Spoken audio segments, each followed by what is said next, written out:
Hello and welcome to the Daily Fantasy 5. Today is Friday, July 5th. This is episode 135. And today, as always, every day, we are bringing you the 5 things you need to know in the world of fantasy sports. Today is no different as we start with some Major League Baseball stories out of Los Angeles Dodgers and the Detroit Tigers. And then we will give you the top 5 fantasy tight ends for this upcoming fantasy football season. Before we do all that, let's take a minute to thank our sponsor, www.mathradio.com, for sponsoring the show today. They bring you online math courses for as little as $9.99 to help your child, ages 7 through 17, get higher grades in math class, score even better on exams, and it can actually help them get into college with their SAT prep courses. Once again, if you have kids ages 7 through 17, become the hero of your household and sign up for an online math course. It only costs $9.99. It's less than $10. That's like 2 Happy Meals. Get out there, get it done. Mathradio.com. All right, let's start with baseball before we get into the fantasy tight ends. Actually, let's start with the NBA. And where no news is interesting, there has been no report yet. It is 10 o'clock a.m. on Friday in the Eastern time zone. No word on Kawhi Leonard or Boogie Cousins and where they will be playing next year. I guess he's got to tell us at some point. I thought it was going to be yesterday. I was wrong. I hope you enjoyed your 4th of July, by the way, and everybody is safe and sound. Now let's get to the baseball stories. Los Angeles Dodgers, A.J. Pollock, he's going to be back after the All-Star break. So the former All-Star has been pretty terrible this season. He's batting .223 with 2 home runs, 0 stolen bases in 28 games. Not good.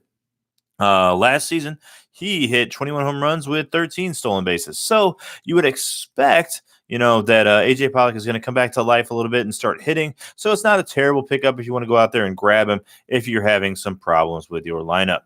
Okay, let's move over to another player who's heading the wrong direction. Jacoby Jones of the Detroit Tigers is going to the IL with back strains, although an MRI was negative. He has been also slumping this year, hitting .244 with 9 home runs and 6 stolen bases. Victor Reyes has been called up. He's played 6 games for the Tigers thus far. In AAA, he hit .302 with 9 home runs and 55 RBIs. He is hitting above .300 so far in the major leagues as well. If you need an extra player, you might want to go ahead and grab Victor Reyes. And we talked about earlier, A.J. Pollock, 2 players you can pick up on the cheap on your waiver wire in fantasy baseball. Okay, with that being said, we're going to talk about the top 5 tight ends in fantasy football now.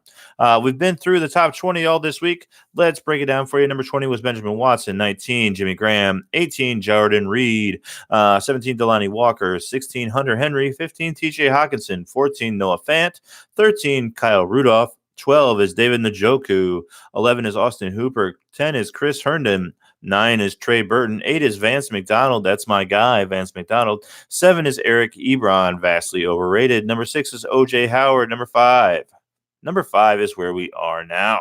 Okay, number 5, I have Evan Ingram of the New York Giants. He finished 14th last year, so it's a pretty big jump to have him here at 5. But Odell Beckham Jr. is now in Cleveland, and there should be a lot more targets available to Evan, especially over the middle and in high leverage situations.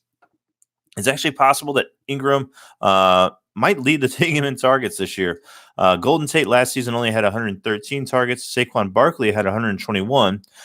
In Ingram's rookie season, when he played all 15 and played in 15 of the 16 games, he had 115 targets. So that's right around the same level as Golden Tate and Saquon Barkley. So it actually wouldn't shock me if a tight end from this New York Giants team leads the team in targets from, probably Eli Manning, which means they probably won't be that great targets, but, what are you going to do?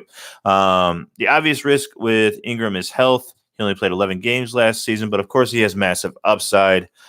He's got a great role on the Giants. He should be their number 1 target, like I said earlier, and he's going into his 3rd season, so he's got talent. This is normally a breakout year for tight ends, your 3rd season, your 4th season. As I mentioned yesterday, he is being drafted as the 4th overall tight end. That is really, really high. You're paying a lot for the upside here. Again, he finished 14th last year. So you're paying for him to go 10 spots up and finish 4th.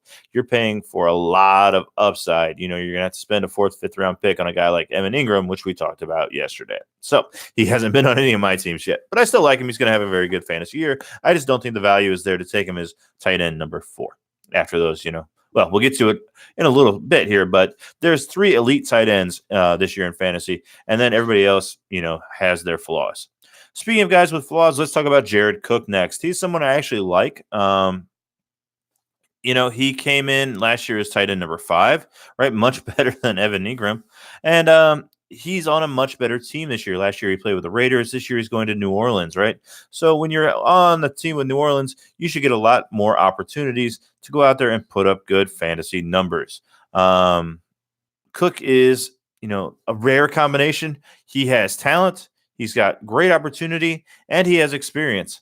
The risk with Cook is obviously his tight end rate. Last season was his highest in receptions and touchdowns. He had 68 receptions and 6 touchdowns. So he doesn't really have that top end potential for tight ends. He's never had over 6 touchdowns. So really, if you're drafting a tight end high, you want them to get 8, 9, 10 touchdowns is really the mark you want to top. I get the feeling, however, that those numbers, 68 receptions, 6 touchdowns is kind of the floor for Jared Cook. Although I guess the numbers wouldn't bear it out because when he was with Green Bay back in 2016, his numbers were terrible, right? So having a great quarterback, especially a tight end friendly one like Drew Brees, doesn't necessarily mean that Cook is going to have a great year, but I feel like he is a good player. There is a chance that he's one of those good stats on a bad teams kind of guy that you see in the NBA a lot, but I don't mind putting some capital into Jared Cook because he's being picked as the 7th overall tight end. That's around pick 72. So you're spending a 7th round pick on Jared Cook. I don't mind that nearly as much as spending a 4th or a 5th round pick on Evan Ingram. The quality, the opportunity cost of the players you can pick up instead of grabbing a tight end is much higher in that 4th round than it is in round 7. So speaking of opportunity cost, here it is, folks. You've got 3 elite tight ends this year in fantasy football. In no particular order, we have Kittle, we have Kelsey, and we have Ertz. Ertz is my 3rd tight end overall. Now, they're all elite, and you have to take all of them usually by, the middle of the 3rd round to get one of them. But they might just be worth it. Ertz is an absolute beast. He's one of the cream of the crop. He's one of those elite guys at this position. He has 4 straight years over 800 yards. Last year he was over 1,000. He has 2 years in a row with 8 touchdowns, and he's never missed more than 2 games in one season. That is dependability and reliability, and I like it. He's an elite talent at tight end. The question is, do you want to spend a pick at the end of the 2nd, beginning of the 3rd round on a player like Zach Ertz? Now, yes, he guarantees you production at the tight end position, but can you grab someone like Vance McDonald, Jared Cook later, right, and trade off that opportunity cost to pick a much better player? Because when you're picking Zach Ertz at, say, pick number 24, 25, you're passing up guys like Mike Evans, Amari Cooper, some of the running back talents like Chubb and Cook as well, Dalvin Cook out of Minnesota. So really, these are number one wide receivers, and they can be your number 1 running back. And instead, you're picking a tight end. So really, it's all about how you want to format your team. I've taken one of these guys once, and it does really hurt your depth because everybody kind of gets bumped up a slot. Someone you'd be happy to have as the number 2 is now your number 1. Your number 3 is now your number 2, and it definitely hurts your depth going forward. I would advise, if you are great on the waiver wire, you're good with trades, you have an active league, you can take a bigger risk. You can go out there and take one of these tight ends high, just in the back of your mind, knowing that you're going to have to add some extra talent at running back and wide receiver later on, even during the year, because you use so much capital to pick up a tight end. So if you're confident in your abilities to, make changes during the season, then by all means, go ahead and grab a tight end high if you like. And Zach Ertz is a great option. Number 2 on my list, I have George Kittle. He is the San Francisco tight end that kind of came out of nowhere last year to rack up 1,300 yards. Oh, my God. It was an amazing season, and that was all with a backup quarterback, right? There was no Jimmy G last year. I have Kittle ranked ahead of Ertz because of the upside only. He certainly doesn't have the track record. Ertz has a much longer, much more experience. He has a much higher floor. But if you're going to spend a top pick on a tight end, then I want a guy who has upside. Oh, excuse me. Oh, excuse me. We had a little sneezing fit there. I want a guy with huge upside if I'm going to spend, the 25th pick on a tight end. And I think George Kittle is that, because last year he put up number 3 tight end stats with a backup quarterback, and he only had 5 touchdowns. So listen to these stats. He had 88 catches for 1,377 yards and 5 touchdowns, right? Doesn't it seem possible that with Jimmy Garoppolo, and don't forget that it's George Kittle's 3rd season, right, which is huge for a tight end, that he could go from 88 catches to 100? 1,377 yards to 1,500, and from 5 touchdowns to 10. It certainly seems possible to me. George Kittle is still the number one target in San Francisco. There's nobody else that's even close. The wide receivers don't compare to him. There are a lot of running backs coming out of the backfield, but I think that just opens up things further for Kittle. You might get some mismatches where the best coverage guy has to go on the linebacker and Kittle gets open again. I love it. I'm sorry, not the best coverage guy goes on the linebacker. The best coverage guy goes on the running back, and the linebacker has to cover George Kittle, which is just impossible. So if I'm going to take a risk on a tight end here in the second round, I would rather have George Kittle than Zach Ertz, because if I'm making that pick, I want that pick, if it hits, to win me my league. And George Kittle with a 1,510 touchdown season can win you your league. Okay, number one tight end, I think without question, is Travis Kelce. He's, in general, the same player as Zach Ertz is, right?